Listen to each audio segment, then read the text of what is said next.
the historian always flavors or colors the subject matter. Of course. And of course, you're picking up facts. And I was thinking about this because one of the arguments that I had around Kissen was about this internet creator Daryl Cooper, Martyr Made, and he's made some salacious statements about Churchill. I would love to hear your thoughts on Churchill. And Daryl's kind of challenged the Churchill godlikeness and the savior of the West kind of narrative, and the argument with Kissen was whether or not Daryl was lying. And what is the truth of the matter? And truth is the most important thing. We're talking about truth. I'm like, history is a string of facts. It's always going to be a narrative tied together by a narrative. So I'm interested in the narrative, and it's not as clean as we want, but it's not going to be clean. You're going to have competing facts, I'm sure, either, because the way that the documents are handed down to us and stuff. So in a sense, there's a way that we can embrace our meddling hands and do the story justice, right? There's a way. I'm trying to take all my detransitioner interviews and turn them into a book, and I realized that I can't just transcribe that. I need to really relive that and get into the head of the experience of a 14-year-old girl bullied at school, obsessed with the internet, and then just discovers that she's actually a boy. And then goes through this whole fever dream up to and including injecting herself with testosterone and growing a little bit of a beard and changing her voice. Like, what is it to feel in that head, to really like embrace that? So that wouldn't be a historical document. It'd be based on these historical experiences, but trying to convey to the audience not just the facts and not even just the story, but the being there, which is more of the novelist's job. Right. I don't know where I was going with that. Yeah, no, it's very interesting. I mean, talking about sort of the nature of history and the kissing and the Churchill thing, I mean, the reality is that there's no such thing as an objective view of the past. As you say, there will always be the historian's hand is in the narrative that he weaves. It's impossible for it not to be. So the job of an honest or a good, quote unquote, good historian is to minimize that as much as possible. And that's the best you can ever hope for. We can't agree what happened yesterday, even though it's on camera, right? So we certainly will not be able to agree exactly what was the objective truth of what happened in 1399, for example. So that is always the case. But I would say history never stands still. So that it will always be the narratives that any historian weaves. Not only will he leave his own imprint, his own voice on the story, but it will also be a product of his time and his politics. Yeah. So, for example, you look back at Churchill through the lens of the 1970s, will be quite different to looking back at him through the lens of the 2020s. You know, the view that for example, the view of, let's say, Julius Caesar, at one point he was extremely popular. Or someone like Cicero might be a better example. At some point, he's one of the most famous, one of the most beloved figures in history. And then actually he's a bit later in another period, he's a bit gauche and unpopular. And then the pendulum will swing back and so on. So it's always the way it's going to be.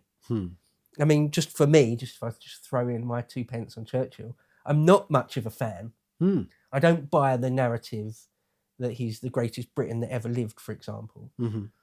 I've got many, many criticisms, but that's just me. There isn't an objective truth. It's not possible to retrieve one. Yeah. The past is profoundly lost to us and will always remain so. Yeah. So you're only going to be constructing an image, a shadow. Well, from the point of view of a historian, that is the noble and humble way of viewing things. But from the point of view of a people, we need those myths. We need a hero. You know, we need to have somebody who's the standard bearer of how we got here and why we belong here, why we deserve this, whether ill or good. And so I wonder, and maybe people don't need a figure like Washington or like any of these great historical figures. Maybe we don't necessarily need those great men to define our history, but it's a very politically valuable tool to have somebody that stated or that embodied the spirit of the country for a period of time and set the standard. And I think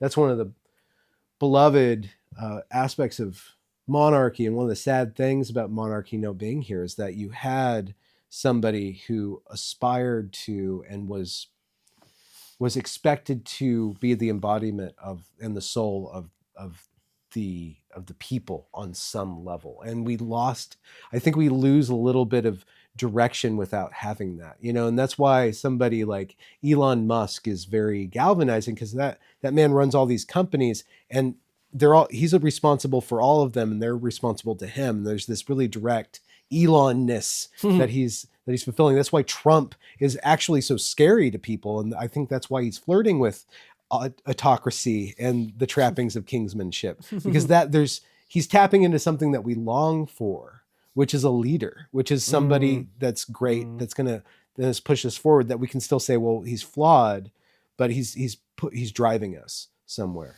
And so I wonder again if that's not what is going to be necessary for all these different European countries, to have a rallying point, to have a strong man to lead you guys forward. Yeah, no, absolutely. I mean, talk about the Napoleon quote he came up. I think it's actually a Cicero quote. Oh, yeah? I think Cicero said it after the Catalan conspiracy. I've got a whole video on the Catalan conspiracy, and spoken about Cicero many times. What was the quote again? He who loves his country violates no law. Yeah. I think Cicero said that after, or perhaps when he was put on trial for his role in the Catalan conspiracy. But anyway, that's just a side note. Yeah, I think you're absolutely right about the sort of the need for a strong leader. I mean, again, when you look back at history, you look back at the pre-modern world, at least, or the ancient world, it was sort of a struggle for survival until you get a surplus of food, and then you can have artisans, teachers, doctors, and leaders. Any sort of large collective does need leadership. There's this idea of the left, which is odd because there's so many examples like Stalin or Mao, but the left think that the idea of having a strong man, of having a leader, is somehow intrinsically wrong-headed and evil, and a slippery slope to, I don't know what, the Holocaust again or something. It's like, no. Any strong collective will need a leader. There's nothing wrong with that. Again, it's sort of hard baked into our being, because we're a pack animal. Humans are essentially a pack animal. So you're going to need a leadership. Isn't it a particular quality of British history that, one aspect of British history is not only the kings, but the developments, the political innovations of accountability around the king? Yeah, sure. That's a very, very strong thing. I mean, of course, ever since the Glorious Revolution, or certainly since Queen Victoria. Is that an ironic Victoria... title, or was it really glorious? Oh, well, if you're a Protestant pro-parliamentarian, it was pretty glorious. Okay. I think for the average person, it didn't make much difference in various ways. Okay. If you're a Catholic, it's certainly not glorious. It's terrible. It's never been right since. Depends who you are, depends how you're looking at it. Right. But yeah, if you're a Protestant Church of England pro-parliament person, then it was pretty damn glorious, yeah. But anyway, ever since then, it's been Parliament, not the King. But it doesn't matter whether you call it a president, a king, a chancellor, a prime minister. I mean, it's effectively the same thing. The cockpit of power, the cockpit of policy making sits with this individual. It sort of doesn't matter as much what their name is. But yeah, I wanted to. I realise we've been going for already a bit of time. I don't know how much. Usually these conversations are about 90 minutes, so we can start to. Okay. We don't have a female pilot, so we don't have to worry about the landing here. One thing I did really want to ask you about, and I was a bit worried that it might be somewhere between annoying for you or outright, can we just not, was about Evergreen. Oh, yeah. Just because you've done it to death. No. Yeah. But I'm still fascinated, because on your channel, there's so much content there, but you've got sort of pinned towards the top, sort of that 12-part. 24. Was it 24? Yeah. Okay, sorry. I've watched it all the way through myself. Yeah. I watched it all the way. I was watching stuff as it was happening, and I rewatched all of it probably about a year ago, something like that. But I'd like to just talk about it for a bit, because if it's not too annoying, No, it'd be for great you- to talk to a fan of history, right? quote unquote. Because there it was. I mean, there's so much to say, but just if I give you a really, my understanding, really, really brief, super brief overview of it, and if you can sort of build that out a little bit, pad that out a little bit. It seems to me that there was one or two members of the faculty, particular members of the faculty, who were, I am happy to judge them as sort of, insane is too strong, but just an arch, sort of got a massive the racial resentment, and they used some of the students as foot soldiers, and then the president and the sort of very, very senior leadership allowed it to play out, and it all in the end imploded into some sort of mass hysteria, or that's not quite right, but some sort of nightmarish, bordering on nightmarish scenario, and got a tiny bit violent, but it didn't end up with any giant riots and loads of people getting killed or anything like that, but nearly got there, and the police had to get involved, and the whole thing was like a microcosm of all the nonsense we've had during the Biden administration or so. Is that a fair reading of basically how it went down? Yeah, well, this is another way that history is complex, and you can look at it, and some people, so one of the people that emerged from it and has been very successful in life post Evergreen was not not the institution itself, right, for sure, but it was Brett Weinstein, right? One T, Weinstein, not Weinstein. Yeah. And he went on to be part of that IDW thing, and then he's tackled other controversial issues like the response to COVID and certain novel medical interventions. No, he's got a big podcast of his own. He's got a very big podcast called Dark Horse. Been on Joe Rogan, all sorts of stuff. He's regularly on Rogan. Sort of internet famous, or just famous. Yeah, he's rather famous. He's recognized on the street from what he tells me. But when somebody wants to make a hit piece about him, they'll tell the Evergreen story in a very particular way. And when somebody wants to make a hero out of him, they'll probably tell the Evergreen story a little bit closer to my way. But his part of the whole story was actually just one piece of it.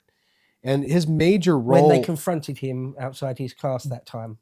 Yeah, it wasn't even that. It was that he became the venue by way, or the modus, or the way in which the events went viral to a certain audience. So this was 2017. At that time, it was post Gamergate. Gamergate, which is a part of this building right here, part of your project right here, is really part of what's going on now in a way. Gamergate led the way to a bunch of content creators, your boss among them, making these SJW cringe videos, you know, where the social justice warriors, usually on a college campus, were just acting badly, behaving badly.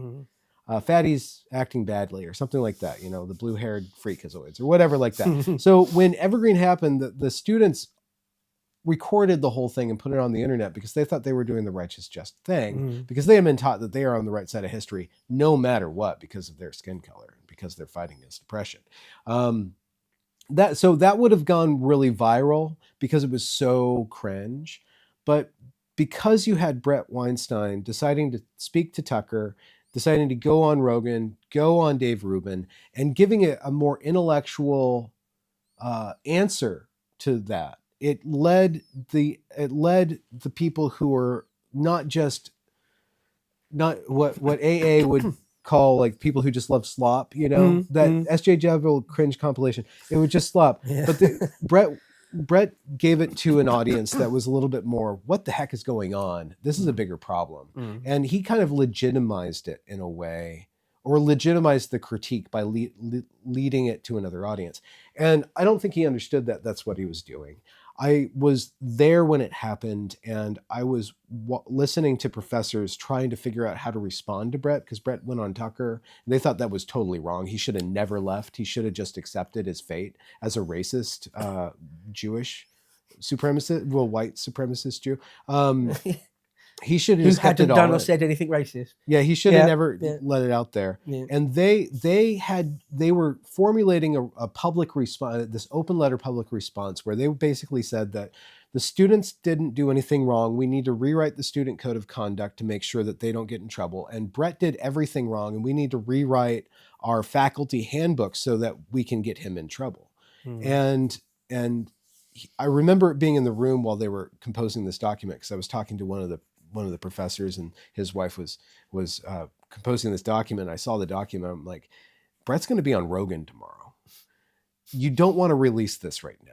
And they're like, we have to release this right now. I'm like, I don't think nobody understood the power of the internet. They had none of the teachers. Even in 2017. In 2017, the teachers and the administration had no idea the media frenzy they were about to be involved in. They thought it was just some viral videos and some stupid people on Fox calling it in. They had no idea that there's this huge network. And so what happened at Evergreen was it was a particular beat in our story that involves Trump, that involves Gamergate. It was a particular beat where people were still not aware of the power of social media, and still not aware that recording all this stuff and opening up to not just the slop hounds that are eating it as slop, but to the intellectual class who are worried about what is going on. And then also witnessing, and then my job, when it was time for me to step up, because I was really pissed off. I went there to get a degree. I went there and I thought that education meant something. And when I got there, I realized that no, it's just high school plus. And this is a fairyland of racial resentment. And they turned my entire degree into a racial justice degree, where I went in there. Were you just finishing your undergrad? I was just finishing. I started later. Yeah. I took a while. It was a very cheap place to go. Were you just finishing up when it all happened, right? Or you just finished the summer before, was it? Or? I'd finished a few months before. Right, I had like a capstone project, and I finished it, this huge freaking book. I finished it, and I'm like, well, what do I do now? And I'm like, well, I'll just do one more semester and then figure out what's next. Maybe go to grad school. Little did I know that the entire school system, somebody criticized me very recently for going to Evergreen College and not realizing that it was woke. But I'm like, every single college is woke. So no matter where you go, it's going to be woke. I mean, just a little bit less woke than Evergreen, but Harvard is, since George Floyd, it's all just as woke, if not more so. Plus, on paper, Evergreen would have looked lovely. Yeah, independent on paper, study. It's like this is a paradise. Yeah, it's basically master's level work for undergraduate prices. You get like a couple of teachers, then you go really deep, as deep as possible. But I mean, like the campus and the surroundings. Oh yeah, that's lovely. That is idyllic gorgeous. To me. It looks like it's a little brutalist, but you couldn't have known that it would. No. The time you spent there, this towards the very end, descended into nonsense. You couldn't have known that. No. Right. So. If you would like to see the full version of this premium video, please head over to lotuseaters.com and subscribe to gain full access to all of our premium content.